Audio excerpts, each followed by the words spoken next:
फौज के 42 राष्ट्रीय राइफल्स की जानिब से आज बस स्टैंड तराल कश्मीर में यौम जमहूरिया के सिलसिले में एक बड़ी तकरीब मुनक़्क़द हुई। इस दौरान तकरीब में आम लोगों के अलावा मुख्तलिफ महकमों के मुलाजिमीन और बच्चों की एक बड़ी तादाद ने शिरकत की। तकरीब में एक आम शहरी ने कौमी परचम लहराया, जिस दौरान फौज और पुलिस के साथ साथ member assembly Tral Rafiq Ahmad Naik, ADC Tral Sajid Naqash, DSP Tral Suhail Ahmad Rishi, SHO Tral Tanveer Jahangir और तहसीलदार तराल इमरान अहमद भी मौजूद थे। प्रोग्राम में मुख्तलिफ स्कूलों के बच्चों ने मुख्तलिफ तमद्दुनी प्रोग्राम पेश किए, जिनकी लोगों ने ज़बरदस्त सराहना की।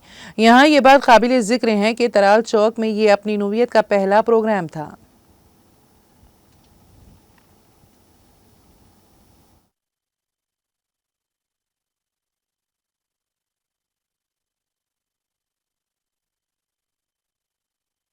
देखिए, आज की तकरीब जमहूरियत की इफादियत और अहमियत को समझने और अपने मुल्क के तई अपनी इनफरादी और इज्तिमाई ज़िम्मेदारियों को याद करने का दिन है।